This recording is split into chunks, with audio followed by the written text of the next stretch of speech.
Shalom, boa tarde. Hoje nós estamos no dia 13 de outubro do ano 2021, pelo calendário gregoriano e pelo nosso calendário judaico. Hoje nós estamos no dia 7 de Reshvan do ano 5782. Hoje nós estamos no 37º dia do ano 5782. Os dias vão seguindo, a jornada continua e nós não podemos parar, temos que seguir em frente. Então, por isso, Baruch Hashem, que nós estamos aí na nossa jornada monoteísta. Então, hoje, no nosso 37º dia, nós temos a seguinte palavra de sabedoria do nosso Rebbe Menachem Mendel, o tzadik da nossa geração. Então, o nosso Rebbe, que é o líder também da nossa geração, ele nos dá o seguinte conselho para o dia de hoje. Diz assim: a existência é o maior de todos os milagres. A cada momento, cada coisa é novamente formada do vazio absoluto. Na verdade, a essência de tudo é o nada, de onde ele provém. Então, o que há de impossível ou tão impossível, no qual de algo que na realidade é nada, comportar-se como nada? Porque é mais fácil aceitar a existência do mundo do que aceitar a ocorrência de milagres? Essa palavra de sabedoria do nosso Rebbe, ela está conectada num grupo de ensinamentos que tem como título A Natureza e o Milagroso.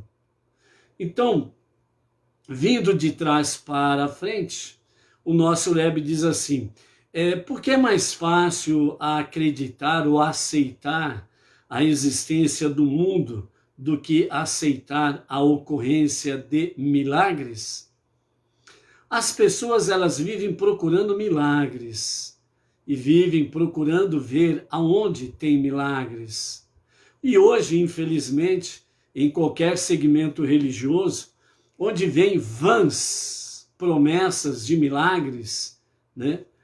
Onde vários segmentos religiosos usam de diversos artifícios, dizendo que vai ocorrer milagres, vai resolver todos os teus problemas, que vai curar todas as enfermidades, né? Promete o mundo e o fundo de maravilhas e as pessoas correm atrás disto.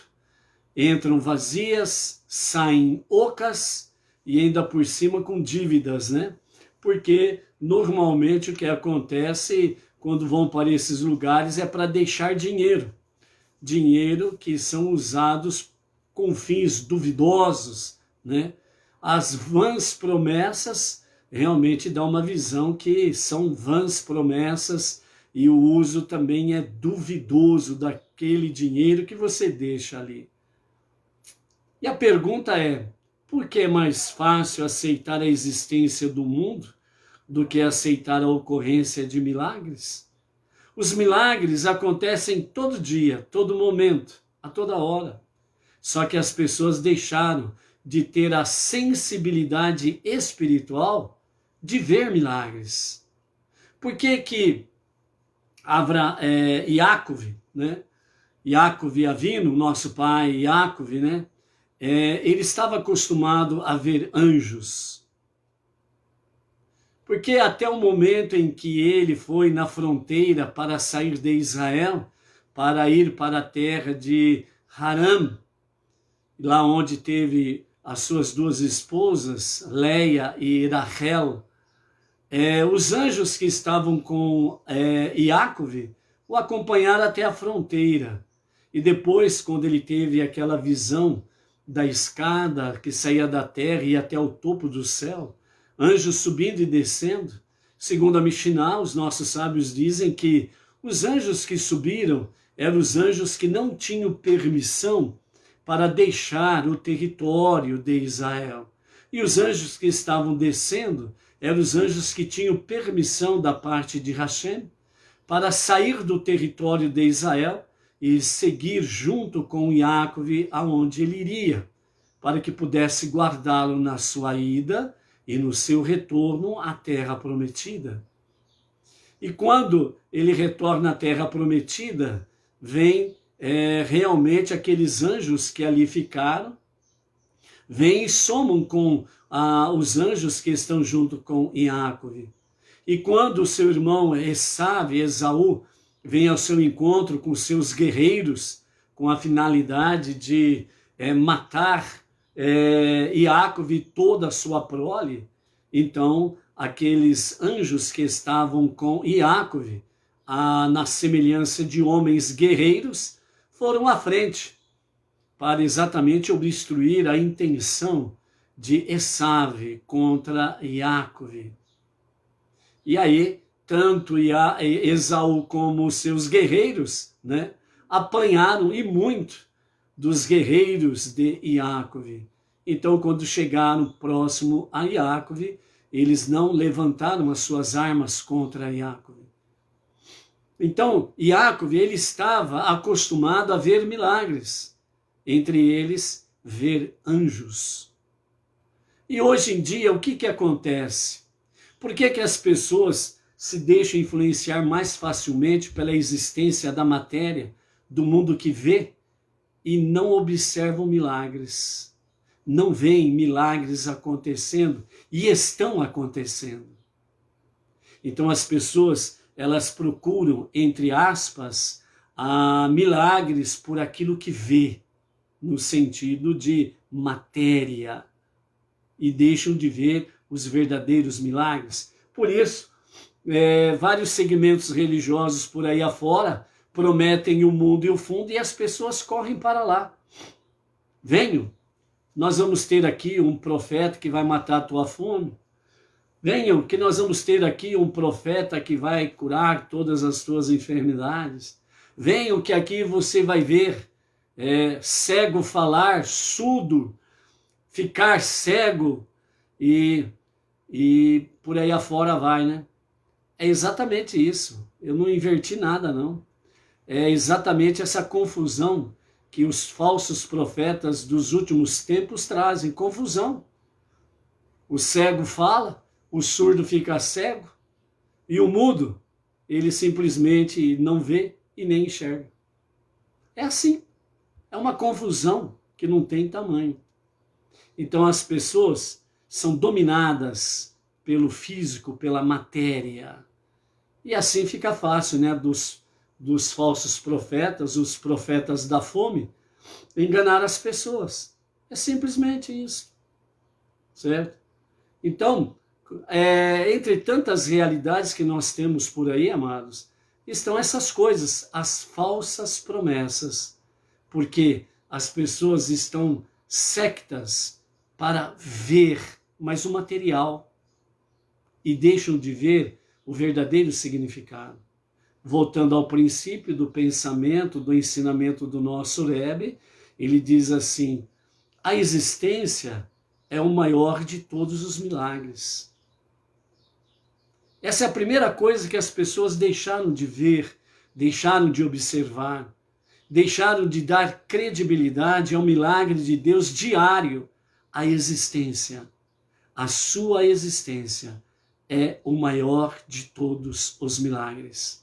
Por isso que quando você abre os olhos pela manhã e agradece a Deus por ter devolvido, né, o fôlego de vida, por ter devolvido a sua alma e você voltou a viver, a sua existência é o maior de todos os milagres.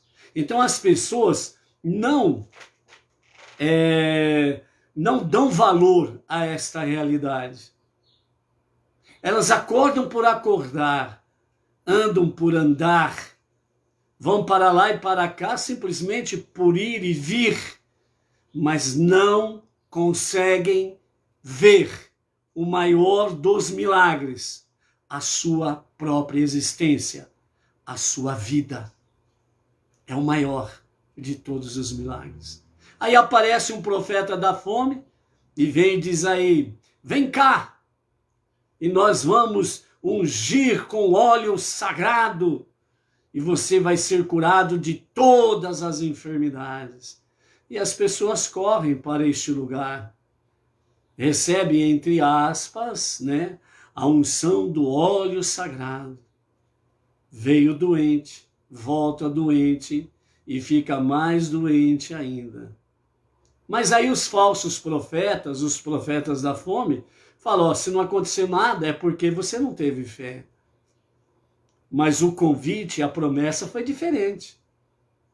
O convite não foi dizendo, você que tem fé, vem cá e o óleo sagrado vai te sarar. Não, o convite foi, venha que você vai receber a unção do óleo sagrado e você vai ser curado. Esse que foi o convite.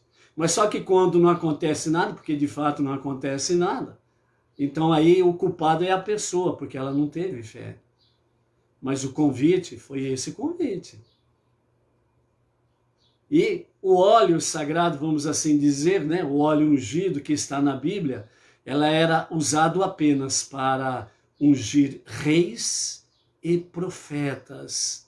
E na existência do Beit HaMikdash, para ungir a casa de Deus. Fora isso, não tem unção de azeite. Mas os profetas da fome e os falsos profetas pegam, como açougueiros, pegam pedaços da Bíblia e fazem aí um açougueiro pessoal. Mas as pessoas, elas precisam acordar, as pessoas precisam despertar, as pessoas precisam procurar o entendimento, a sabedoria. Por isso disse o Eterno através do profeta, né? Quem irá por nós? E disse o profeta, envia-me a mim. E essa é a mesma questão que nós estamos hoje, como Benei Noach, não-judeus entre as nações, com conhecimento do verdadeiro monoteísmo, com fundamento judaico e orientação rabínica, o nosso compromisso, a nossa responsabilidade com o nosso povo não judeu, o nosso povo, as nações, para levar a eles a verdade. O único Deus, a unicidade e a unidade que há nele, e nada é comparado a ele. Onde podemos dizer que o maior dos milagres é a sua própria existência, o você viver o dia de hoje. A cada momento, cada coisa é novamente formada. Tem algumas pessoas que dizem assim, dormir é perca de tempo. Mentira. Mentira. Sabe por quê? Se você não dorme, o milagre não acontece. Sabia disso?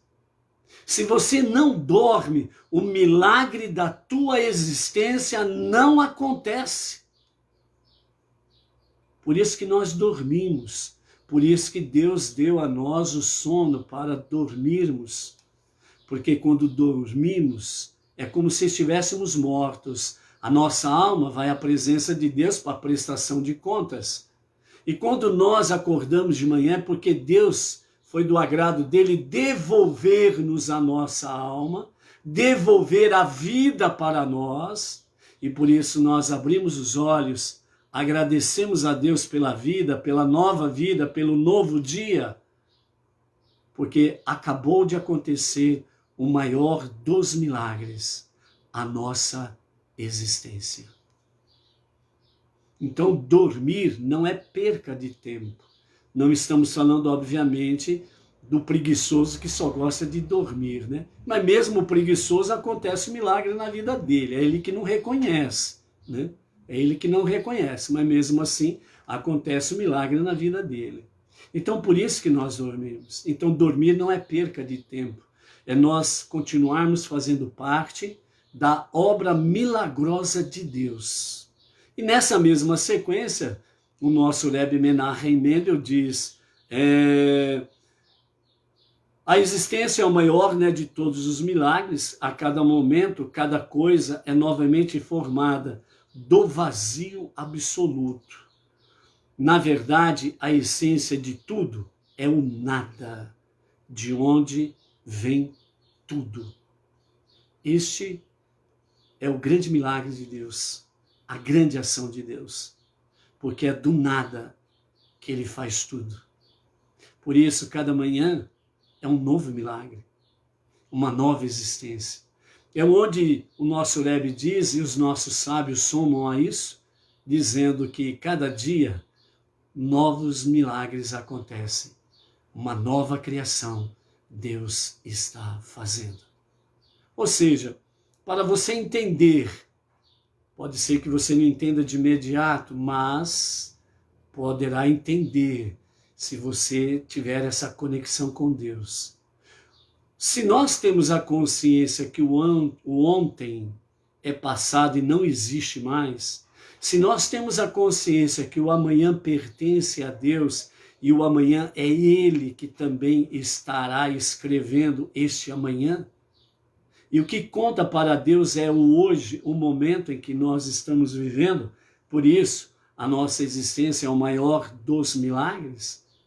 Então, se nós compreendemos essa realidade, passado e futuro, e nós compreendemos que o presente é esse momento que nós vivemos para Deus, com Deus, é esse momento que nós estamos vivendo, e é esse momento que está acontecendo o grande milagre, a nossa existência. Ou seja, é a partir do nada que Deus voltou a criar tudo. Se hoje nós vemos tudo, é porque Ele acabou de criar. Não é simplesmente um modo de dizer numa visão humana que hoje é continuidade de ontem. Não, hoje é um novo milagre, onde Deus do nada fez tudo de novo. É isso para nós compreendermos a grande imensidão que nós encontramos em Deus quando nós falamos Deus é En Sof. Ele é o infinito. Ele não parou de criar. Ele continua criando a cada momento tudo novo, inclusive a nossa vida. Digire isso daí. Nosso Deus é maravilhoso. Nós ainda não o conhecemos como deveríamos conhecê-lo. Esta é a realidade. Ok? Então, mastigue bem. Procure uma boa digestão e venha digerir os grandes milagres de Deus. Baruch Hashem. Malu, Distrito Federal, Baruch Hashem, Luciana Rodrigues, Marília, nosso interior de São Paulo, a Donária, lá de Lisboa, junto com o seu esposo, o José Luiz, lá de Portugal, Baruch Hashem, o Luiz Ribeiro, né, da Grande São Paulo, né, estamos aí na conexão. Também, né, lá em Manaus, Amazonas, o Júlio César, a sua esposa Jamiles, e o seu primogênito Itzahak, Aleph, e o nenezinho que ainda está no forninho, né, o Avraham Eitan, né, que está aí para chegar à luz, né. Então a essa família o nosso Shalom Shalom, e que Hashem, né, seja o grande provedor das vossas vidas aí. A Solange da Silva de Portões, lá de Rio Grande do Sul, a Janete Vargas, também lá de Portão, Rio Grande do Sul, Mauro Gomes, José Alvarenga, Cida Fernandes, o Antônio Sérgio Carrilho, lá de Palmas, Tocantins, o Jailson Ben Rug Kamer, de Bento Gonçalves, Rio Grande do Sul, a Cristina Baptista Ferreira Brandão, de Curitiba, Paraná, o Sidney Caetano Pitangueiras, né, interior de São Paulo, cidade praiana, Wilker Pedrosa, Brasília, Israel Arcanjo, de Poção, Bahia, William Abadon, de Camaçari, Bahia. Então, a esses amados, né, o nosso Shalom, bem como também, né, ao Jerônimo Bareixa Júnior e a sua esposa Neuza Andrade, também lá de Brasília, que estão aí sempre se conectando conosco, né? Baruch Hashem por isso daí, né? A Calaça Maria, do Rio de Janeiro, Baruch Hashem, os nossos amados lá de Campina Grande, Paraíba, né? O Anderson Herculano da Silva e o grupo que sempre está se reunindo com ele para assistir à tarde com a Torá, né? A Joelma Montenegro, lá de Boston, Estados Unidos, o Ludigero Parolim Rizalite, Três Pontas, Minas Gerais, né? O Pedro Zaghini, de Campinas, o Josélio Tavares, a sua esposa Neuza Costa, lá de Cachoeira Paulista, interior de São Paulo, Baruch Hashem, o Jânio Heder, lá de Flórida, Estados Unidos, a Elizabeth Lobo, da cidade do Porto, Portugal, a Ludmila, né? A Lídice Ludmila, também lá de Lisboa, Portugal, a Flávia Pascoal, do Rio das Ostras, Rio de Janeiro, né? O Claudemir Messias, de Goiânia, Goiás, Baruch Hashem, né? Franciele Moretti, lá de Cascavel, Paraná, Baruch Hashem, né? Louvamos ao Eterno aí, nas saudações para essas vidas e que juntamente com seus familiares sejam grandemente agraciados por Hashem, ok? Hoje nós estamos no 4º dia da semana, o 4º dia do Shabat, e portanto nós estamos então na nossa quarta aliá, a nossa quarta leitura da nossa paraxá semanal Lech Lechá, ok? Então, nessa quarta leitura, nós estamos no capítulo 14, e nós vamos do verso 1 até o verso 20, na nossa quarta leitura. Hoje nós temos aí a Guerra dos 4 Reis, né? Então vamos ver o que acontece nessa situação aqui, o que está envolvido diretamente Abraham e o seu sobrinho Lot. Então vamos lá com os comentários de Rashi. Apesar de seu desejo de independência, Lot logo precisou de ajuda de Abrão. Isso ocorreu nos dias de Amirafel, isto é, Nimrod, rei de Shinar, Arior, rei de Elassar, Kedorlaomer, rei de Elam, Tidal, rei de Goim, muitas nações numa cidade multinacional, ou seja, era um grande centro urbano, e nesse grande centro urbano, né, então estavam esses 4 reis e esses 4 reinos, né, uma grande, imensa metrópole, né, então era dividido em 4 reinos. Imediatamente depois da dispersão no ano 1996, a contar da criação, eles formaram uma aliança encabeçada por Kedorlaomer e fizeram guerra contra Bera, rei de Sodoma, Birsha, rei de Gomorra, Shinabi, rei de Admá, Shemever, rei de Tsevoim, e o rei de Bela, que é Tsoar, e os venceram. O apelido do rei de Sodoma era Bera, indicando que ele procurava ser mau, né? Portanto, a expressão Ará, mal, tanto para Deus como para a humanidade.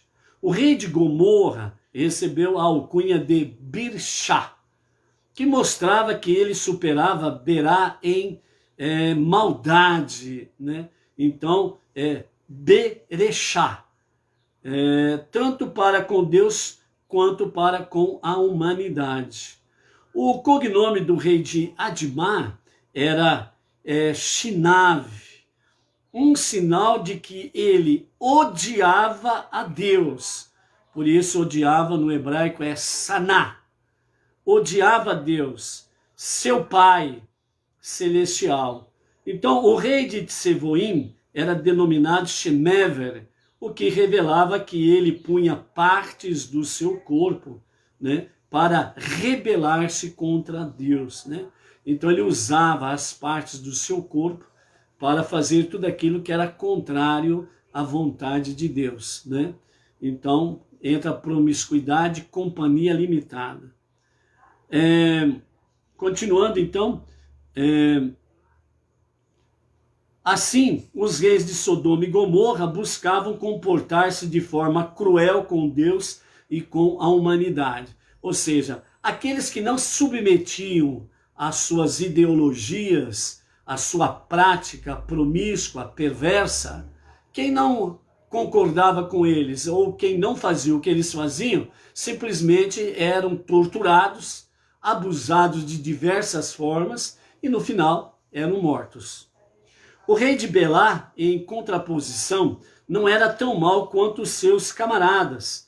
Ele apenas aderiu à sua aliança por conveniência passiva, ou seja, o rei de Belá, ele simplesmente fez parte da aliança com esses perversos aqui, para que ele, sua família e o seu reino não sofressem os reveses, né, da parte deles, né?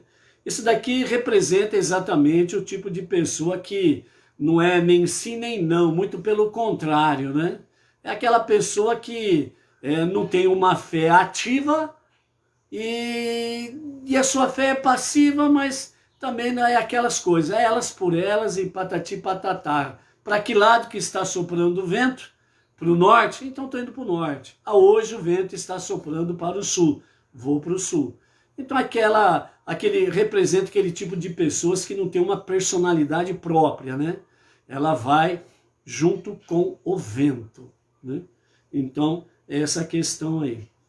Portanto, não lhe foi atribuído nenhum apelido descritivo, e sua cidade no final foi poupada da grande destruição. Todos esses uniram forças no vale de Sidim, que significa muitos campos, que mais tarde, quando o Jordão e outros rios desaguaram nele, tornou-se o que nós conhecemos hoje como Mar Morto. É este vale ali, né, que vem a destruição, né, a chuva de enxofre, fogo, etc. e tal. E aí as águas começam a desaguar neste vale e formam o chamado Grande Mar Morto. Durante 12 anos, do ano 1996 até o ano 2008, a contar da criação, os 5 reis da planície serviram a Kedorlaomer e seus aliados. E durante 13 anos, do ano 2009 até o ano 2022, a contar da criação, eles se rebelaram e houve essa guerra aí de 13 anos, né? No 14º ano desta revolta, o mesmo ano em que Abrão e Lot chegaram a Canaã. Ou seja, eles viveram todo esse tempo nesses conflitos e nessas guerras. No 14º ano do conflito, foi quando exatamente Abrão e Lot chegaram naquelas cercanias, ok? No caminho eles derrotaram os Refaim, né? Voltando aqui, né? No 14º ano de sua revolta, o mesmo ano em que Abrão e Lot chegaram a Canaã, e todos os eventos relatados até aqui, Kedorlaomer e os outros 3 reis que estavam com ele chegaram para suprimir a rebelião. No caminho eles derrotaram os Refaim, os gigantes, em Ashterot e Carnaim, exterminando-os todos os gigantes, com exceção do famoso Og, o que sobreviveu ao dilúvio, tendo depois restabelecido a própria raça dos gigantes. Após essa derrota, Og novamente reinstituiu uma clã de gigantes sobrenaturais. Depois de obter vitória sobre os Refaim, a aliança dos 4 reis venceu os Zuzim, mais tarde conhecidos como Zamezumim, em Ram, e os Emim, em Xavé, Kiriataim. Eles também derrotaram os Oreus em seu monte de Seir, até a planície de El Paran, e que está junto ao deserto. porém não os exterminaram, de modo que os Zoreus recuperaram o controle do Monte Seir, depois que Quedorlaomer e seus aliados foram vencidos.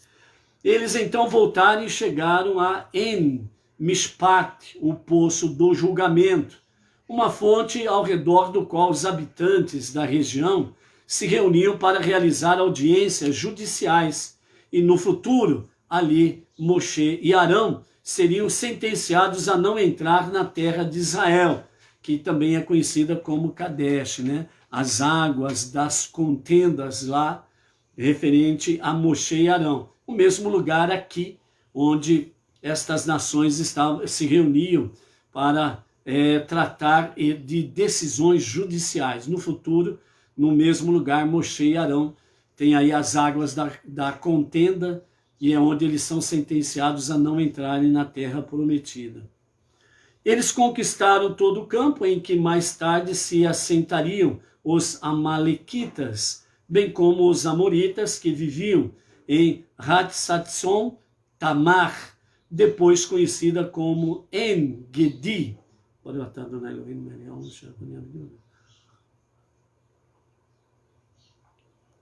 Continuando, capítulo 14, verso 8.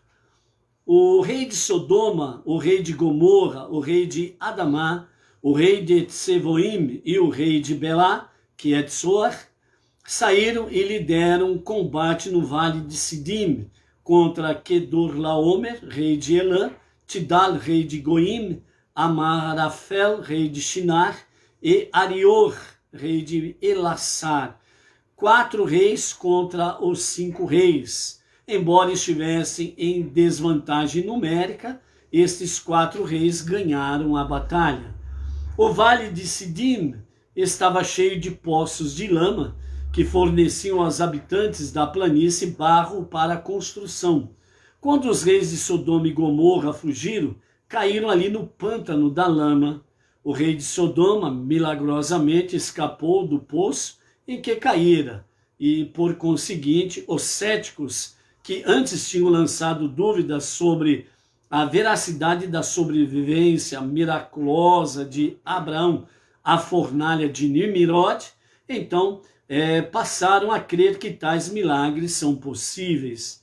Os outros sobreviventes fugiram para os montes. Os 4 reis tomaram todos os bens das pessoas de Sodoma e Gomorra e todas as suas provisões e partiram.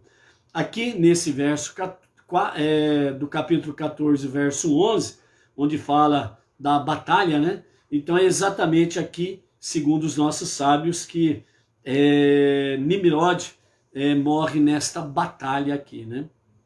Então, verso 12, quando eles se foram, também levaram o sobrinho de Abrão, Lote, e os seus bens, pois ele estava morando em Sodoma. Ao escolher separar-se de Deus, Lote perdeu o direito à proteção divina, né? Aqui nós podemos tirar também uma conclusão, né, amados?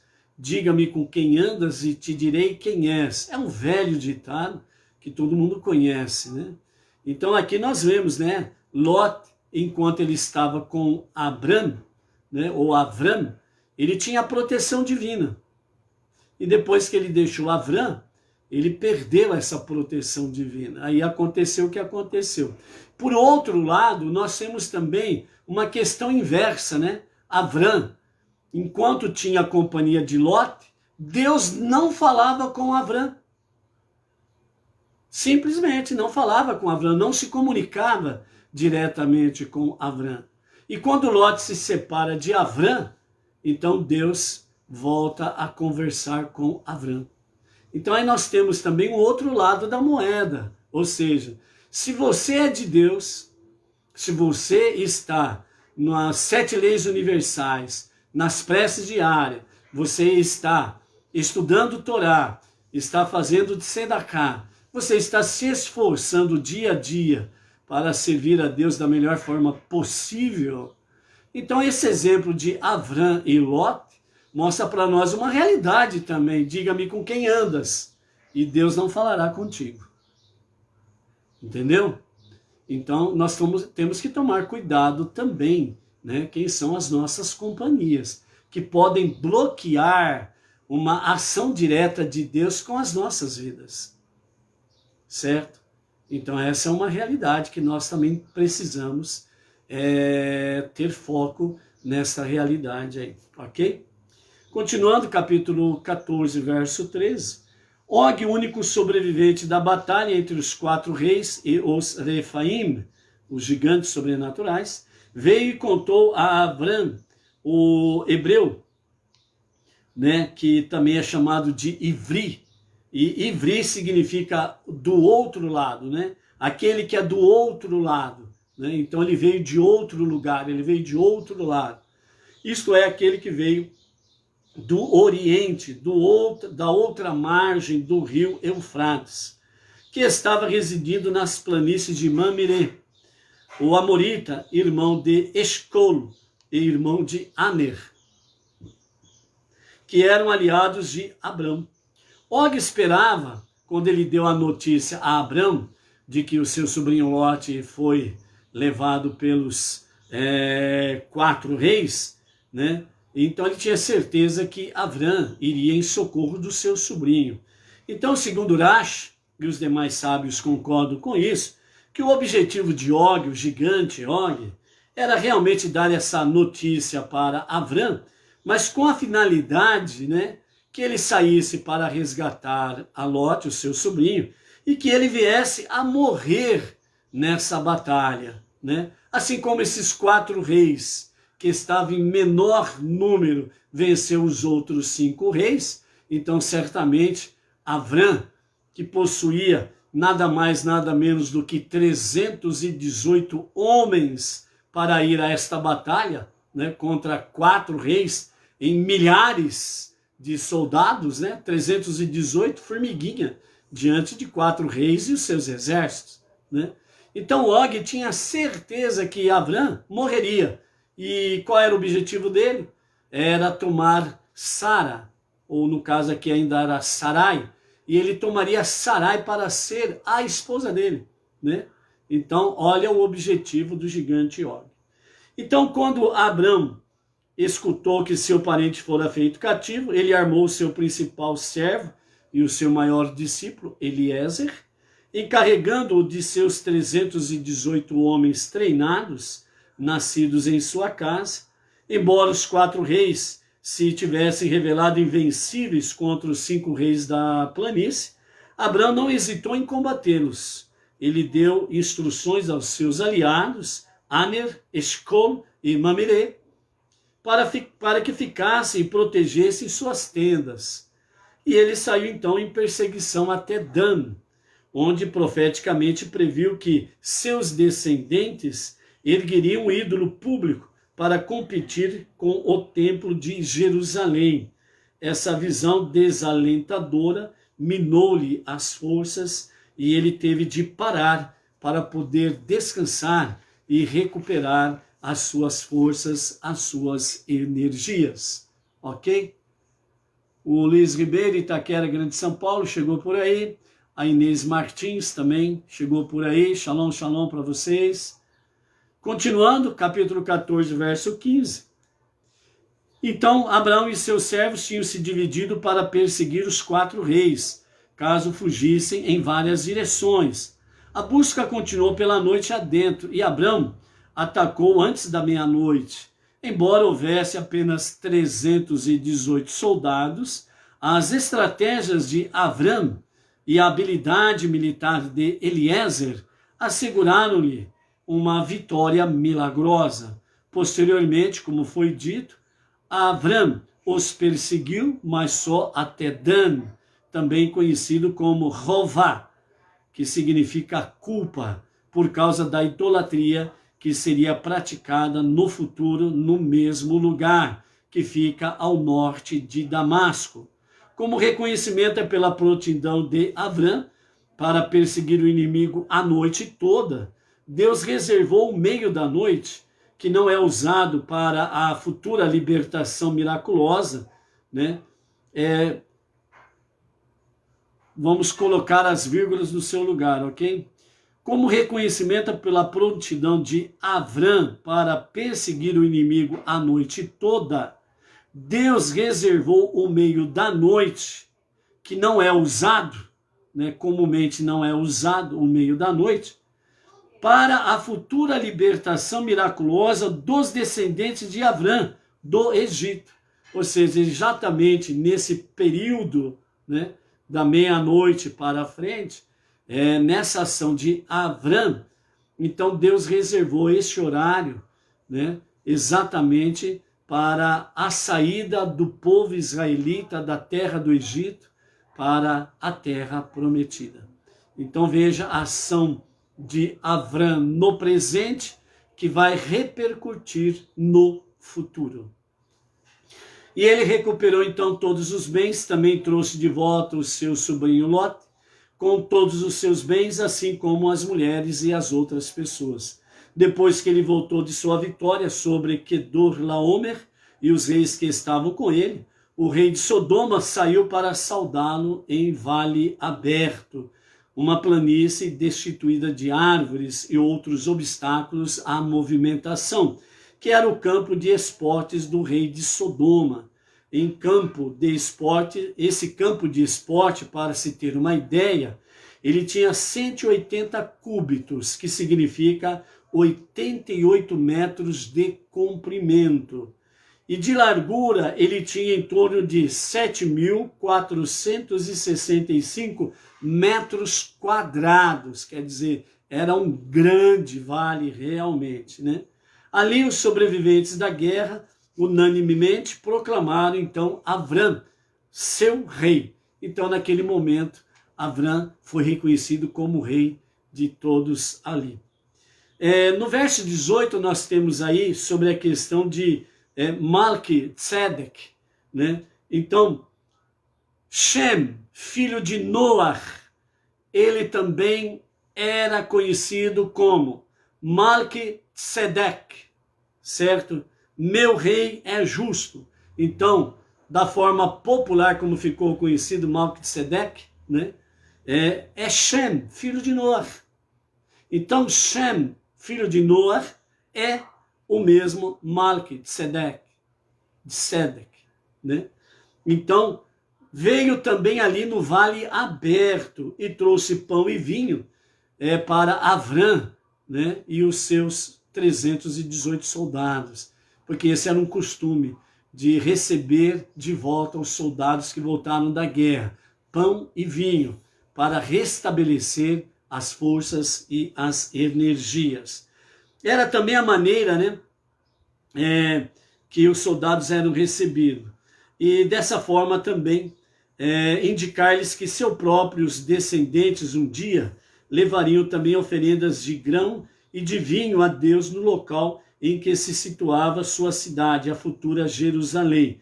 Então, esta ação de Malquisedec também era um ato profético, né? Então, Malquisedec, além de rei, era também um sacerdote do Deus Altíssimo. Então, no verso 19, nós temos: então ele abençoou Abrão e disse: bendito seja Abrão diante do Deus Altíssimo, dono do céu e da terra. E bendito seja o Deus Altíssimo, que entregou os seus inimigos na tua mão. Abrão então deu a Malquisedec 1/10 de tudo que possuía, cumprindo o preceito da Torá, de dar à casta sacerdotal 1/10 dos produtos do campo. Porém, enquanto a Torá só exige que se dê 1/10 de determinadas colheitas, Abrão foi além da letra da lei e deu a Malquisedec 1/10 parte de todos os seus bens. Então aqui, o que nós temos aqui com essa ação de Abrão sobre a questão de dar o dízimo de tudo? Segundo a lei, era para dar apenas 1/10 das colheitas para os sacerdotes. Mas Abrão, ele foi além da letra da lei, diz Rashi e os demais sábios. Ou seja, na realidade, o que a lei pede é o mínimo. Daí para frente, fica a teu critério. Então, como diz aqui Rashi, Avram foi além da letra da lei. Então a letra da lei, ela diz de forma simples e taxativa, 10%, um décimo, 10%, ponto. Esse é o mínimo que Deus estipulou. Quem vai além disto é com coração voluntarioso, um coração transbordante em amor. Então ele faz o quê? Ele faz mais do que a letra lhe diz. O nosso Rebbe Menachem Mendel, né, aqui nesse verso, né, verso 20, nós encerramos a nossa leitura, estamos nos comentários demais, ok? Então, o nosso Rebbe Menachem Mendel, sobre essa quarta leitura, ele nos fala assim, o sobrinho de Lot, aliás, o sobrinho de Avraham, Lot, acompanhou a terra prometida. E Avram era um idealista demais para Lot. Quer dizer, Lot encarava o seu tio, né? É muito idealista, não dá, né? Ele focou naquilo e aquilo lá e pronto, né? Então, muitas vezes as pessoas agem dessa forma, né? Ou seja, simplesmente rejeita, né, a questão, né, de sermos aí, vamos dizer assim, termos o ideal pela frente e seguirmos o nosso ideal, né? E Deus deu a cada um de nós um ideal. Esse ideal que Deus deu para nós é exatamente, vamos dizer assim, é o supremo. É o ideal que nós precisamos buscar para alcançar. Dentro dessa questão do ideal supremo, nós temos etapas a seguir até o ideal supremo. O ideal supremo é transformar o mundo para ser a moradia de Deus. E para chegarmos a esse ideal supremo, nós temos jornadas a seguir. O povo hebreu passou pelo deserto em 42 jornadas, certo? Então nós precisamos estarmos aí realmente com a visão que o ideal supremo é este, mas nós temos etapas para caminhar, andar, é a nossa jornada diária para chegar ao ideal supremo. Então tudo aquilo que nós fazemos no presente é visando o ideal supremo. Então, por isso, quando Avram, ele dá o dízimo de tudo que ele possui, é porque ele está visualizando exatamente o ideal supremo. O mundo sendo transformado para ser o lar de Deus. Ou seja, ele está exatamente colaborando para que as causas nobres, elas tenham as condições financeiras e materiais para poder, no dia a dia, aprimorando esta jornada para o ideal supremo. Então, o nosso Rebbe continua dizendo, quando a terra de Israel foi posteriormente invadida pela coalizão das nações, que capturou, né, Lot, Avram os persegue e defende o seu sobrinho. Depois que Avram derrotou miraculosamente os invasores, ele entregou a 10ª parte do espólio da guerra ao seu antepassado Shem, conhecido também como Malki-Tzedek, o rei de Shalem, ou Salem, que também vem ser posteriormente conhecido como Jerusalém, ou Yerushalayim. O dízimo e o crescimento espiritual.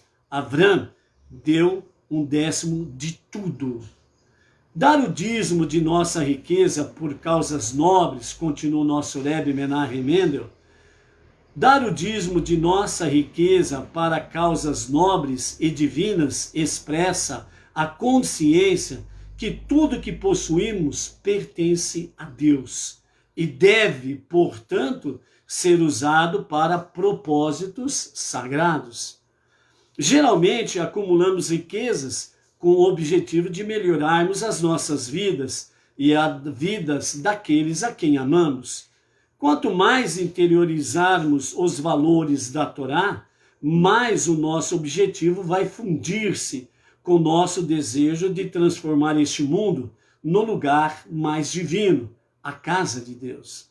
Porém, quando uma riqueza chega a nós sem esforço ou merecimento, é possível que não nos relacionemos com ela da mesma maneira. Ao dar o dízimo do espólio da guerra, que ganhou milagrosamente, Abraão demonstrou que não somente a riqueza produzida por nós pertence a Deus, mas também toda a nossa riqueza pertence a Deus. Tudo.